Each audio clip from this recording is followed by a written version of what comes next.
జయ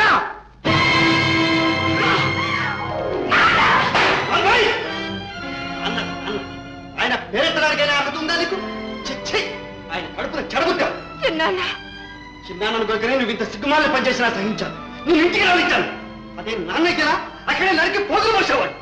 చిన్నాన్న నాన్న అయితే ఎన్నడూ అలా చేయడు. తొందరపడి ఇన్ని మాటలండి.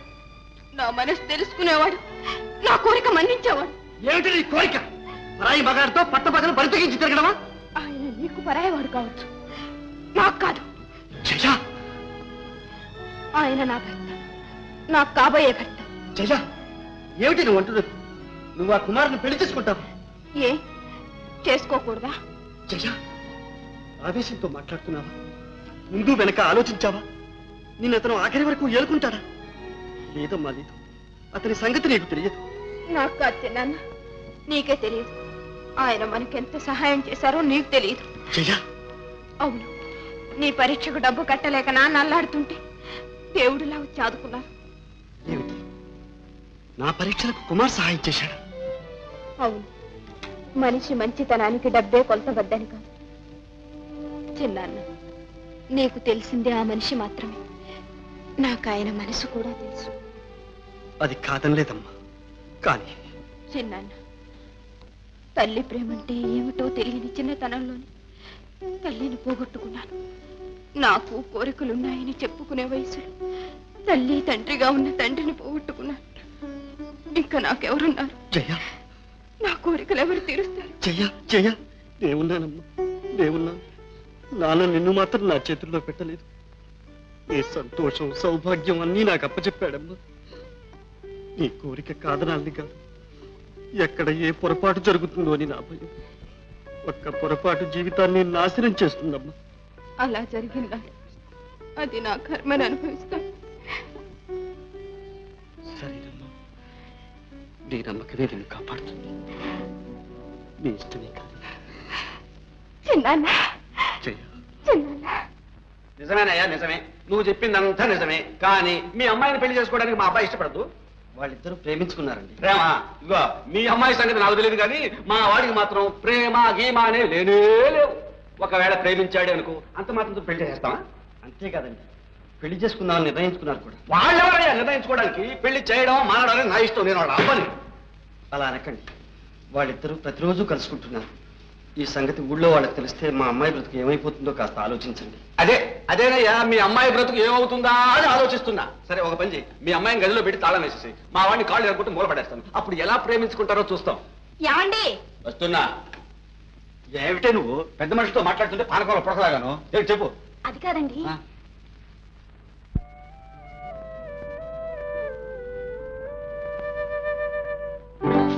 అరే కాస్త చూసి రాకూడదు? క్షమించండి. మీరెవరు? నేను ముఖ్యమైన పని మీద వచ్చానండి. అలాగా, కూర్చోండి. నాన్నని పిలుస్తాను. నాన్న,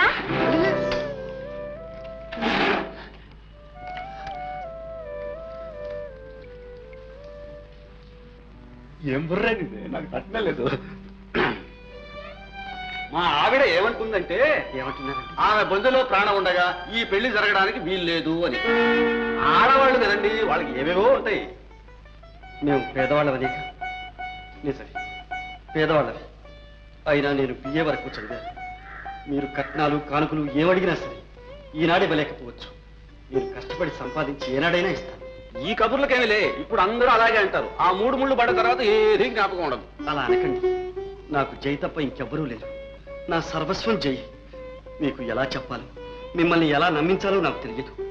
కుర్రవాణ్ణి, ఇలాంటి విషయాల్లో నాకు అనుభవం లేదు. మా అన్నయ్యే ఉంటే ఇవన్నీ చూసుకునేవాడు. అన్నయ్య పోయాడు. ఏమండి, దయచేసి మీరు కాదనకండి. మీ కాళ్ళు పట్టుకుంటారు. ఏ నువ్వు చాదస్తుగా ఉన్నావే? కాళ్ళు పట్టుకుంటే పనులు అవుతాయా? నేను ఎంతమంది కాళ్ళు పట్టుకున్నాను, ఏం పనులు అయినాయి? సరే, ఇంతకీ నువ్వు అనేదేమిటి? మీ అమ్మాయి మా ఇంటి కోడలు కావాలి. అవునండి. ఒక పని చెయ్యి, చెప్పండి. నువ్వు మా ఇంటి అల్లుడుగా రావాలి. అంటే మా అమ్మాయి రాదలేదు, దాన్ని నువ్వు పెళ్లి చేసుకోవాలి.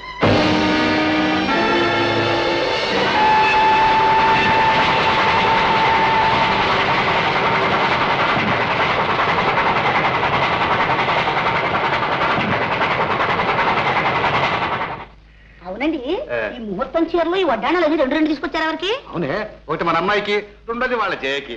రెండు పెళ్లిళ్ళు ఒక్కసారి చేస్తున్నప్పుడు ఏ తేడా కనిపించకూడదు చూడు. కరెక్ట్. అవునండి, చేసేది ఎటు చేస్తున్నాం, మళ్ళీ చిన్న చూపించు. అది సరే, ఇంతకీ అల్లుడు గారు బట్టలేవి? అవి ఇంతకు మునిపే కొన్ని టైలర్ ఇచ్చేసానుగా. ఏ టైలర్ కండి? అదేనే, నాకు వాడుగా కుట్టాడు మస్తాన్ సాహెబు. ఆహా, ఆ వస్తాదికే ఇచ్చారు. వాడు గమ్మీ సైజుగా గుట్టి పట్టుకొస్తాడు. వాడు లేదులేమ్మా, అన్ని నీ సైజుకే కుడతాడు. మరి చిన్న పిల్లలు అయిపోతాం. అడుగో మాటలను వచ్చాడు, వస్తాను వస్తాను. ఆహా. ఏంటి అన్ని కుట్టించావు అప్పుడే? అదేవయ్యా ఆవల ముఖం వేశావు, ఏం జరిగింది? లేదు అండి, మాది షాప్ లో కుర్రవాడు ఇది బట్టల మీద హిస్త్రీ పెట్టి పెట్టి అది మర్చిపోయినాడు అండి. అయ్యో, శుభం అంటూ పెళ్లికి బట్టలిస్తే అన్ని తగలబడిపోయా? లేదు అమ్మా, అల్లుడు గారి షర్టు గుడ్డ మాత్రం తగలబడింది. ఏది చూడండి చూడండి చూడండి.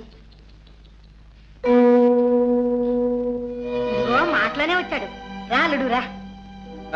తీసుకో సాహెబు, తీసుకో. ఇప్పుడే నీ గురించి అనుకుంటున్నాం. నీకు నూరేళ్ళు ఆయుష్ నాయన. అనుకోవడం ఇప్పుడే అయినా నిన్ను తలుచుకొని క్షణం లేదనుకో. అదేనాయనా అలా ఉన్నావు? ప్రయాణం కదమ్మా. అందులోనూ రైలు ప్రయాణం ఒకటే కుదుపు. ఏమిటారా వచ్చినవాడికి అసలు కాఫీయో టీయో కూల్ డ్రింక్ ఇవ్వకుండా నిలబడతారేమిటి? ఒరే ఎవరా అక్కడ? ఉండండి నాన్న, నేనే తీసుకొస్తాను. కరెక్టా పని చేయ ముందు.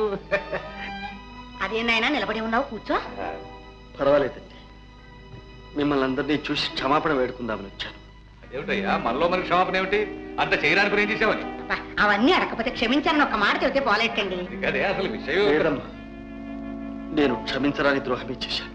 ఏమిటయ్యా ద్రోహం క్షమాపణ చిన్నపిల్లలాగా? అంత మించిపోయింది ఏముంది? పోనీ చెప్పు. నిజంగానే మించిపోయింది.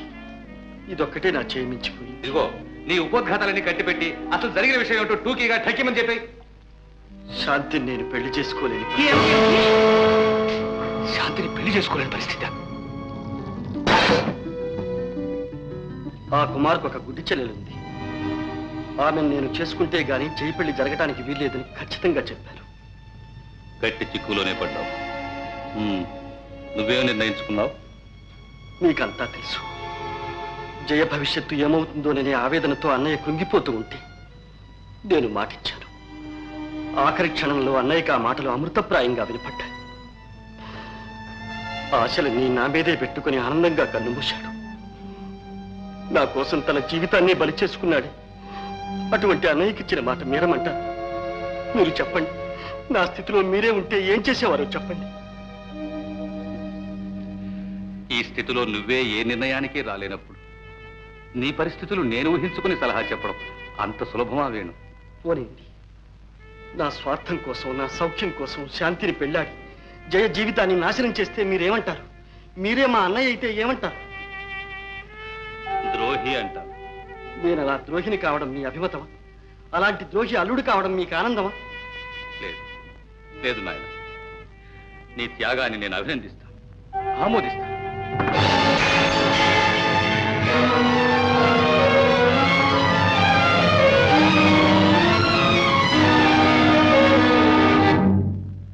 చూసావా, ఇప్పుడు ఆ అమాయక హృదయాన్ని ఎవరు ఓదార్చగలరు?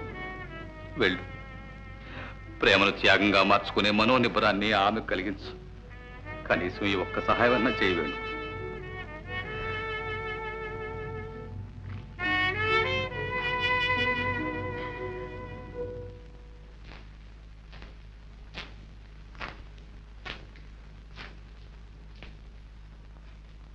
శాంతి,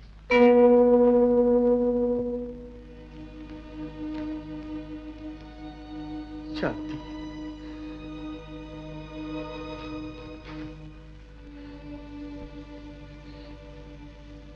ఎందుకు అలా బాధపడతారు? ప్రాప్తాన్ని ఎవరు తప్పించగలరు?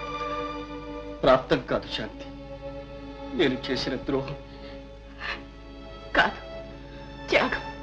శాంతి, అర్థం చేసుకున్న హృదయాలలో ప్రేమకు త్యాగానికి తారతమ్యం లేదు. త్యాగం లేని చోట ప్రేమకు తావి లేదు. కాదు శాంతి, నేను చేసింది త్యాగం కాదు, స్వార్థం. నా కోసం, నా వారికి నేను ఇచ్చిన మాట కోసం అన్యం పుణ్యం ఎరుగని నీకు అన్యాయం చేశాను. ఇది త్యాగం అంటావా శాంతి? అవును, ఈ పరిస్థితుల్లో మీరు నన్ను వివాహం చేసుకుంటే ఒక స్వార్థపరుణ్ణి చేసుకున్నానన్న అసంతృప్తి మాత్రమే నాకు మిగిలేది. కానీ ఇప్పుడు మనసారా ప్రేమించిన నన్ను కాదని మీ సుఖాన్ని, మీ ఆనందాన్ని దూరం చేసుకుని ఒక అంధురాలికి జీవితాన్ని ప్రసాదించబోతున్నారంటే నా దృష్టిలో నా హృదయంలోనే మీరు దైవంగా నిలిచిపోతారు. శాంతి, ఆ దైవంతో జీవితం గడిపే అవకాశం పోగొట్టుకున్నానే కానీ అనుదినం ఆరాధించే అదృష్టం నాకు దక్కింది. అదే చాలు. శాంతి, వెళ్ళిరండి, సంతోషంగా వెళ్ళిరండి.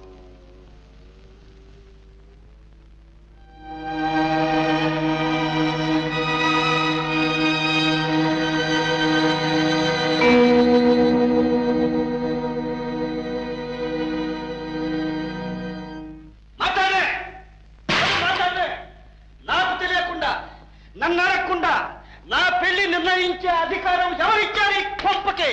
ఎవరిచ్చారు ఈ కొంపకే? నేనేం పసిపాపనా పట్టుకెళ్ళి పుస్తకట్టమంటే కట్టడానికి? లేకపోతే నేనేం పశువునా మీ ఇష్టం వచ్చిన చోట కట్టి పారేయడానికి? నువ్వు నిజంగా పశువువేరా? లేకపోతే గోడలతో కూర్చుని తరుస్తావరా? ఫాదర్, వాళ్ళకు చెవులు ఉన్నాయి, కనీసం నేను చెప్పే వింటాయి. నీకు చెవులు లేవు, మనసు లేదు, హృదయం లేదు. లేకపోతే చెట్టంతా కొడుకుని నన్ను అడగకుండా పెళ్లి చేయడానికి నువ్వెవరు అంట? బాడీ నిన్ను అడిగాడు ఏమిటో? నీ అబ్బని నేను అబ్బాయి కనుక అడుగుతున్నా, లేకపోతే వచ్చి పరాయి వాళ్ళని అడుగుతున్నా. కనీసం ఒక్క మాట ఏం చెప్పావు? నీతో చెప్పాడు ఏమిటో? బూడిద గుమ్మడికాయ. పెళ్లి చేసుకునేదేనా నువ్వు? నువ్వే బంగారం లాంటి పిల్లని చూసి పెడితే పెళ్లి చేసుకోవడానికి ఏమో నిలుగుతున్నాడు అబ్బాయి. బంగారం ఆఫ్టర్ ఆల్ కోలే ఊదుకునేవాడి కూతురు. ఆ కూతురుతోనే దొడ్డల్లో దొరువుల్లో తిరిగినప్పుడు లేదట్రా? ఫాదర్, తిరగటం వేరు, పెళ్లి చేసుకోవటం వేరు. తిరిగినంత మాత్రం పెళ్లి చేసుకో. పెళ్లి చేసుకుంటే అసలు తిరగ ఆ తిరుగుడు మాన్పించడానికే ఈ పెళ్లి చేయడం. నేను చేసుకోను. నేను చేస్తాను. నేను చేసుకోను. నేను చేసుకోను ఫాదర్. నేను చేస్తాను.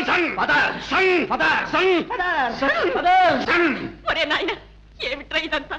ఈ పెళ్లి నీ కాదురా, నీ చెల్లెలిగా. ఈ జన్మలో పెళ్ళయ్యా యోగమే లేదని అన్ని ఆశలు వదులుకున్న నీ చెల్లెలికిరా. ఆ గుడ్డు దాని బతుకు కోసం ఇంత పర్సనాలిటీ ఉంది, నా జీవితం నాశనం చేసుకోమంటావా? ఇందులో నువ్వు నాశనం అయ్యేదేముందిరా? నీకు నచ్చిన పిల్లే కదరా. ఇంతకాలం మా కోసమని నిన్నేమి అడగలేదురా. ఆ కళ్ళు లేని కాపోతే నీ తోబుట్టు కోసం రా. మదర్, ఇంకెప్పుడైనా నా పెళ్లి సంగతి ఎత్తారంటే చూసుకో జాగ్రత్త. ఏం చేస్తాను? అంతేనా? అంతే. అయితే ఉండు, ఇదిగో నీ చెల్లి కొంత తీసుకు పారి. పెళ్లి పెటాకు లేకుండా పుట్టింట పడి ఉండే కంటే ఆడదానికి చాలే మేలు. చంపేయరా. నీ జన్మలో ఈ ఒక్క మంచి పని చేయరా? చంపరా. అవునన్నయ్య, పెళ్లి కాక పుట్టింటికి, పెళ్లి అత్తింటికి భారం అయ్యే ఈ పాడు బతుకెందుకు? చంపేయన్నయ్య, నీ చేతులతోనే చంపేసి పుణ్యం కట్టుకో. ఈ పెళ్లి చేసుకున్నంత మాత్రాన మనకేమిటి లాస్? No loss. ఫాదర్, పావ్, ఇన్నాళ్లకు నువ్వే జయించావు. పావ్. వేణు దగ్గర నుంచి ఇన్విటేషన్ కూడా వచ్చిందమ్మా. మరి పెళ్లికి వెళదామంటావా? మీ ఇష్టం నాన్న. నాకేమీ అభ్యంతరం లేదమ్మా. వెళదామంటే వెళదాం. తప్పకుండా వెళ్దాం. వెళ్ళి అక్కడ నలుగురు నవ్వులు పారేద్దాం. సిగ్గు లేకపోతే సరి. ఎంత అవమానం చేశాడు. ఆ గుడ్డి దాని ముందు గుడ్డిగా కూడా మనకి రాలేదే పడికి మనం. అమ్మా, ఎందుకు అంతంత మాట్లాంటావు? ఆయన ఏం చేశారని? ఇంకేం చేయాలమ్మా? నీ బతుకు నెట్టెట్లో ఉంటాడు చాలు. వారి పెళ్లికి పెడతారా? ఏ మొహం పెట్టి పెడతారమ్మా? ఏమిటంటే వారికి మనకి బొడ్డు కోసం చుట్టారు. ఏమైనా సరే ఈ పెళ్లికి వెళ్దాం. చచ్చిన ఒప్పుకోను. అది నోరు కాదురా బాబు, రుబ్బురోలు. సరేనండి, అబ్బా కూతురు ఒకటే. బాధలు బాధ్యతలు ఏమీ లేవు.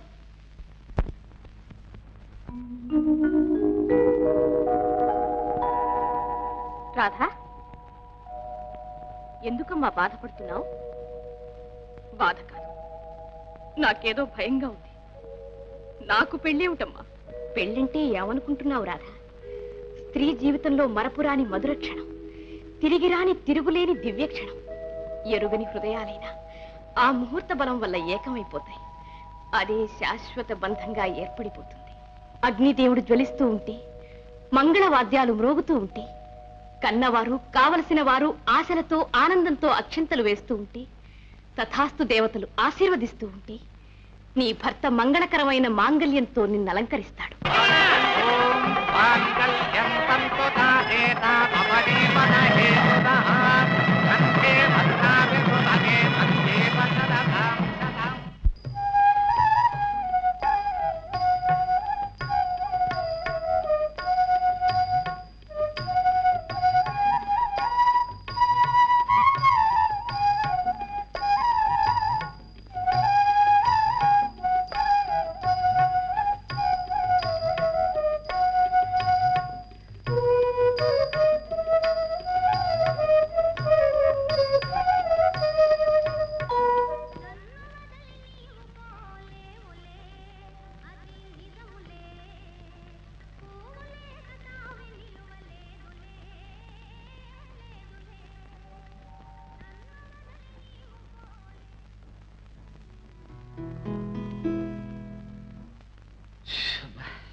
మొదటి రాత్రి ఇరుకు గదుల్లో ఏర్పాటు చేస్తారు, ఏం అలవాటు నాన్ సెన్స్. అలా దొరల్లాగా కొండల్లో అడవుల్లో స్వేచ్ఛగా ఏర్పాటు చేస్తే ఎంత బాగుంటుంది.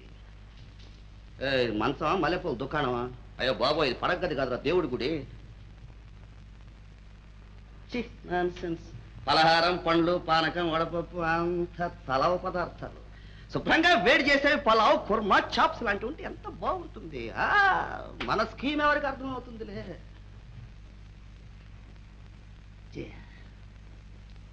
అబ్బో, సిగ్గు మొగ్గలేస్తోంది. ఏ పొలంలో తోటల్లో నాతో తిరిగినప్పుడు లేదా ఈ సిగ్గు? మెళ్ళో తాళి కట్టుగానే ఒళ్ళో వచ్చి పడిందే సిగ్గు. అందుకే ఈ ఫ్యామిలీ గర్ల్స్ సంసారానికి తప్ప సరసానికి పనికిరారన్నారు. కూర్చో కూర్చో కూర్చోమంటుంటే. ఏమిటండి?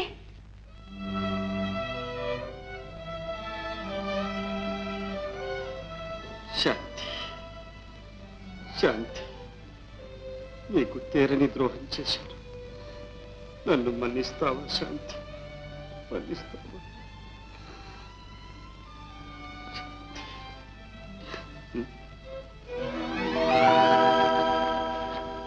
నువ్వా?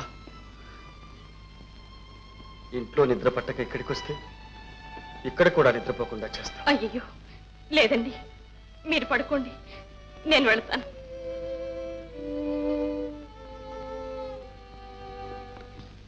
ఏమండి? ఏమండి? మిమ్మల్నేనండి. నేనండి. ఎవరైతే నా పర్మిషన్ లేకుండా లేపకూడదు, ముందు పర్మిషన్ తీసుకోవాలి. నేను కూడానా? నువ్వైతే నీ ఆకాశం నుంచి ఊడిపడ్డావా? ఎవరైనా సరే నాతో ఏ పనున్నా సరే ముందు పర్మిషన్ తీసుకోవాలి. ఏమండి, నీతో మాట్లాడొచ్చా, ఏదన్నా అడగొచ్చా, సరసాలు ఆడొచ్చా అని అడిగి ఆడాలి.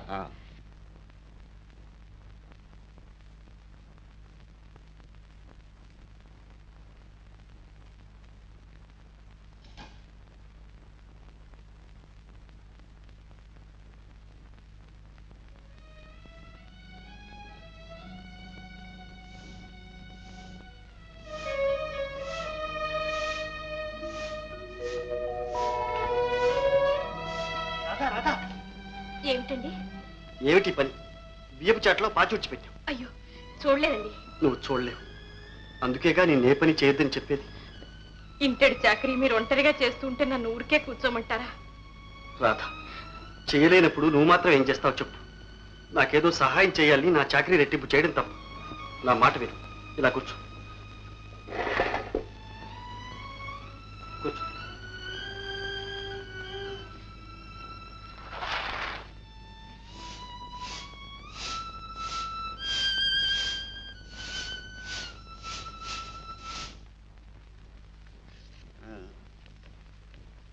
కట్టుకోండి, మీ పెన్ తీసుకోండి.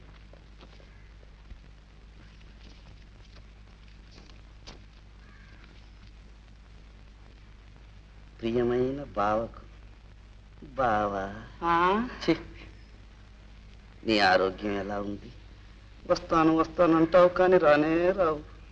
ఈ మధ్య ఉత్తరం కూడా రాయటం మానేసి. నీకు ఉత్తరాలు రాయటం నాకు పని, నాకు ఇంకేమన్నా వేరే పని ఉంటేగా. కనీసం ఉత్తరం అన్నా రాయకూడదా? ప్రియమైన మల్లిక. పాపం రాయండి గురు. రే, పత్రాలన్నా రాయొచ్చు కానీ ఇలాంటి విషయాల్లో ఉత్తరాలు మటుకు సస్తే రాయకూడదు. కాకుంటే టచ్ పోకుండా ఒక నెలకు ఒకటో రెండో అలా సింపుల్ గా ఒకటి రెండు లైన్స్. ఫస్ట్ లెసన్ గుర్తుంచుకో, తెలిసిందే? చిత్తం గురు. కానీరా.